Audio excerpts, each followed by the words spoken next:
Good morning. Today we're going to talk about global value chains with specific case about Rattan. So let me take a look at the PowerPoint. Okay.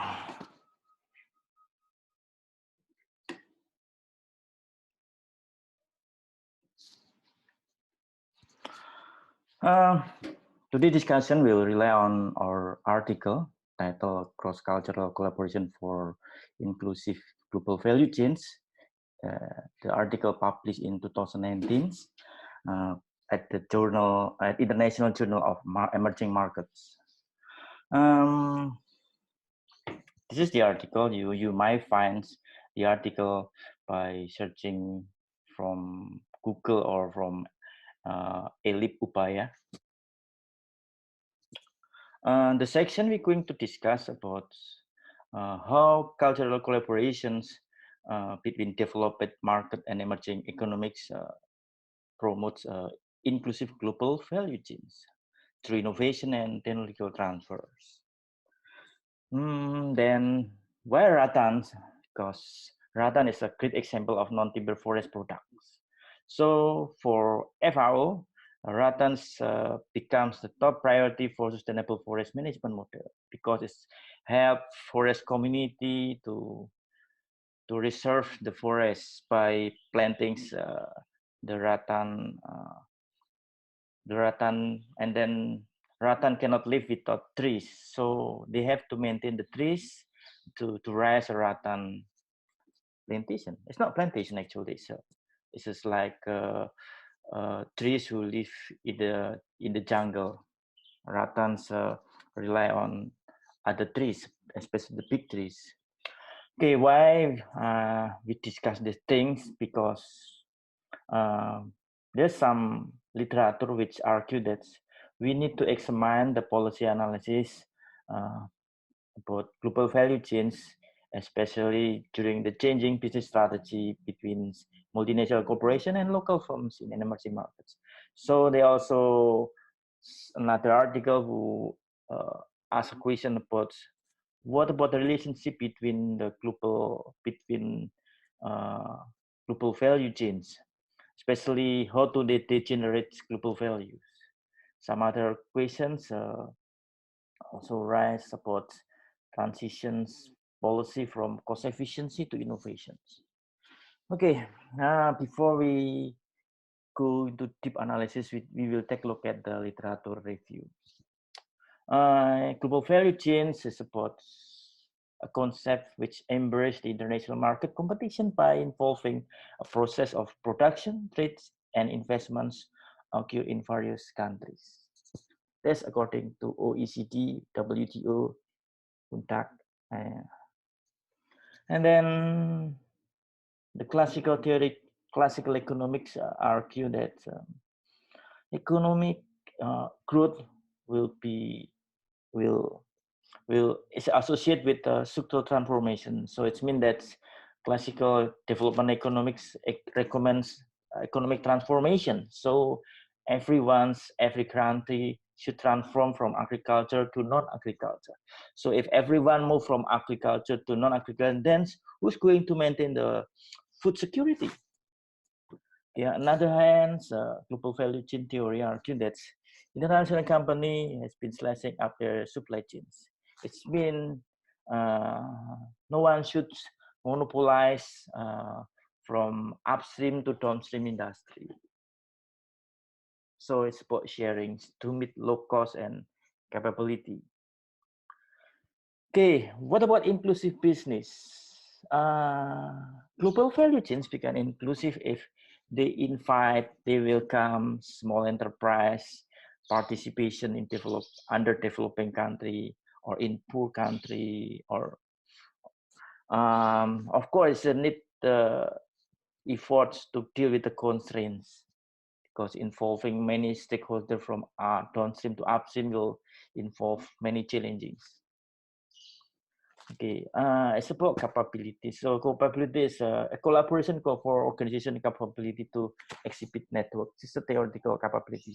Capability theory spring from resource-based theory, which initially argued that firms or economic will be able to gain sustainable competitive advantage if they have valuable resources, unique resources. But this the hence the theory get the critics, and then it's not enough to get unique resources or valuable resources. It needs the capability to manage the resources. So and then the collaboration call for the capability, which involve public governance to reinforce corporate code of conduct, because involve many stakeholders.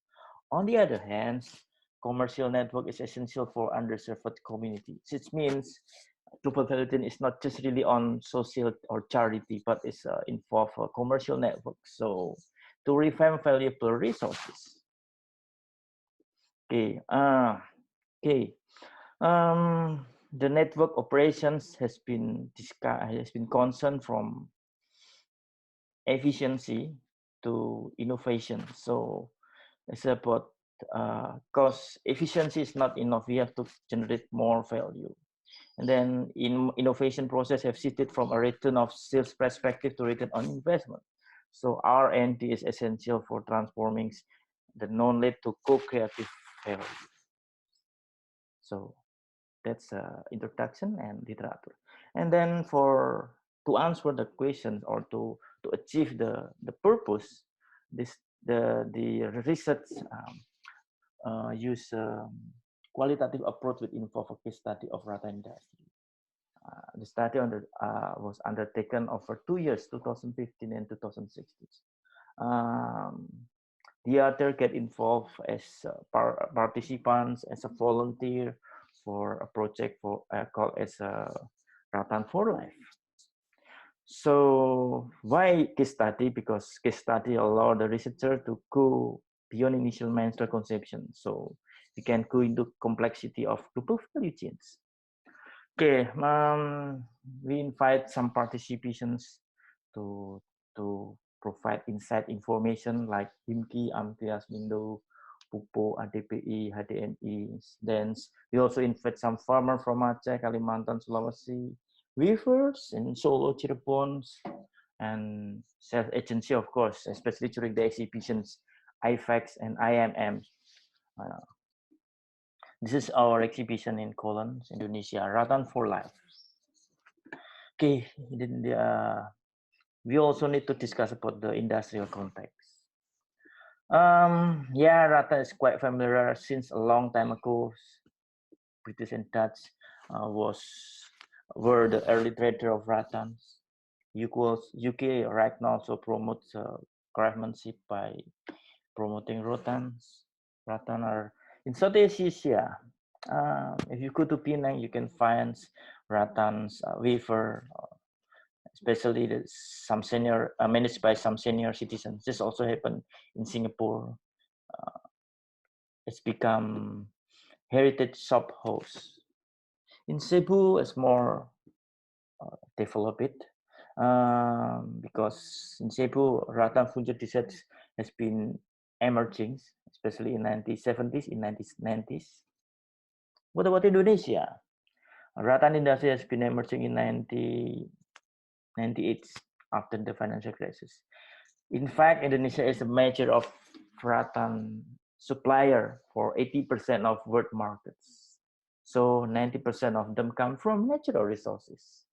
In 2000s, Indonesia yields between 250,000 and 400,000 tons. However, farmers expecting to produce more, for example, 600 or something. And the Philippines is the second largest, following the Indonesia as the first export rattan producers. Okay, what about the policy? In 1987, Indonesia government have a thought about transforming the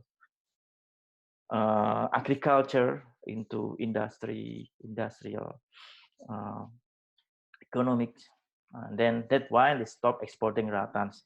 And the government expecting that local industry will grow after the local farmers focus to supply their rattan to the local company instead of exporting. In 1998, the financial crisis hit Indonesia and other ended in other Asian countries. Then had brought local currency into the lowest level and then make the export product become more competitive. For example, in 1998, $1 equal to 3,000 rupiah. In then, following the crisis, $1 equal to 15,000 rupiah. So imagine the price of rattan become cheaper. And then, okay, that was a time when food industry in Indonesia is grew dramatically. And then in 2011,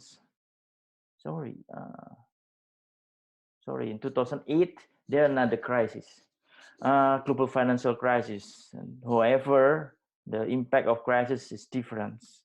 The global financial crisis in 2008 has brought the international demands shrinks, and then the export come to the end.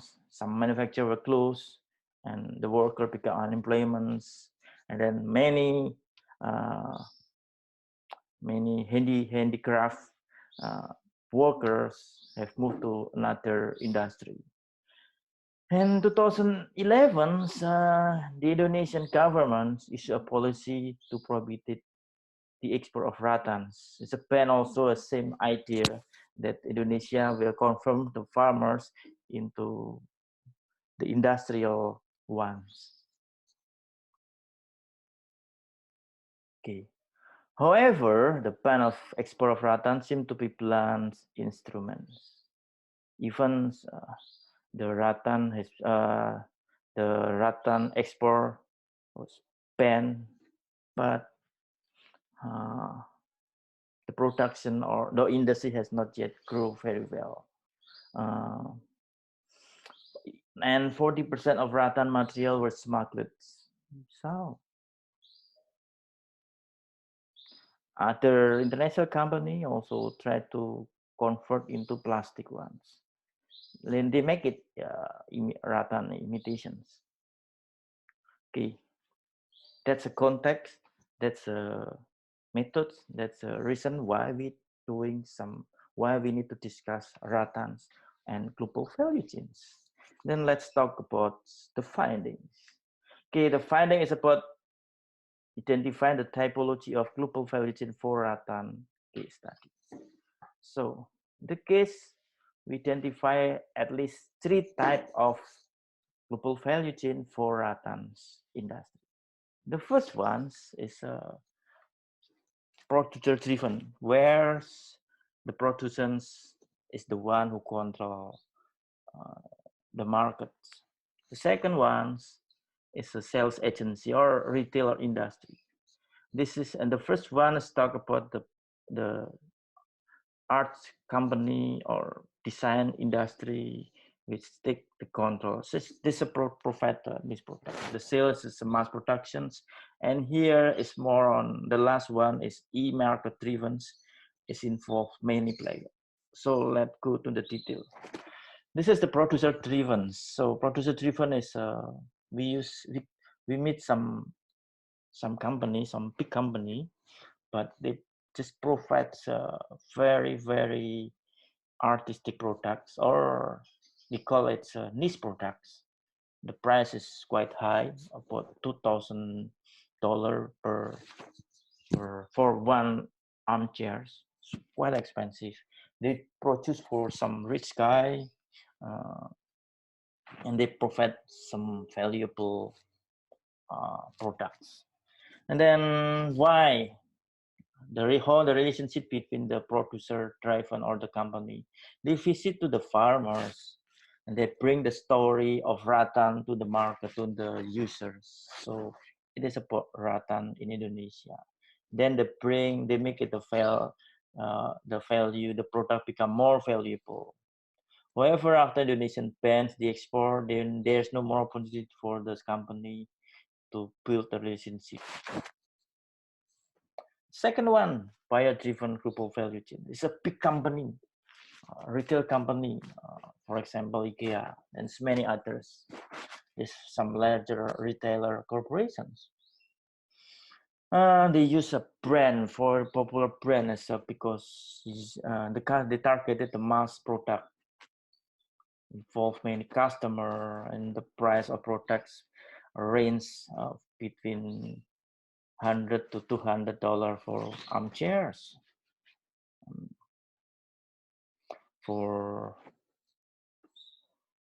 So the popular brands help. It's mean that the retailer come to the designer, of course, in developed country, and the ultimate customer at the end of markets, and then they bring the designer, and then the designs, and they bring the design into the industry in Surabaya, in Cirebon, in Solo. Then they just they make it the product in mass production and make it cheap. That's the relationship. The innovations produce R&D produce in abroad and bring to Indonesia, and then the rattan raw material of rattan bring from Palu and Sulawesi and Kalimantan. And then the third model, we talk about a market driven. This is a promote inclusive model. It's more inclusive model than two before, because it's invite many players. So many young people, including young designer, small farmers, they get involved in the model, because but the market mostly focus on local demands. The product market under the brand of local designer, young designers. Then information technology, even the marketing and the role of middlemen has been replaced by information technology. Okay, we will examine the typologies. So this we use HAN 2014. There's three classification of examine of typology. The first is categorizations. First categorizations is about market structure. The producer driven is about monopoly power, but the buyer also, they just produce very limited products with a valuable products. The second model show about oligopoly, because some retailer produce mass production which are very sensitive to market. The last one shows maybe we call it a perfect competition, nearly perfect competition model, because it's involved many everyone's to come. They come and leave easily, but very weak. I mean, so as a price of very competitive. Okay, the second one is a characteristics. So who's the one who lead the innovation and technology? Of course, technology and innovation led by the product based corporation, the arts industry, the arts company. The second ones, for the second model, the R&D innovation and technology transfer managed by the oligopoly industry, especially the retailers. And then the second ones, we talk about that type of production, which is mass production or customized, followed by market structure. Criteria number 3 is a mutual exclusive principle. So producer-driven show a relationship between artistic producer, customer, and farmers. It's how they build mutual principle, because artistic producer rely on farmer, rattan farmer. Of course, there's rich consumers. Well, the buyer-driven model is the sales agency is a place people the role, hire professional designs, and then to respond demands and get and hires industry in developing country. And then the last one is IT-driven global value chain concern on young designer community. They love it, which the industry, the technology allows everyone to share creative innovations. The criteria number 4 is collective exhausted. So 4 criteria is a collective. This involve that's traditionally events. Traditionally, there's a two main driver, supply and demand. So it's a simple one. Then the criteria indicate that information technology has changed the relationship between supply and demand. So let's discuss the topic. Take a look at your ULS. Thank you.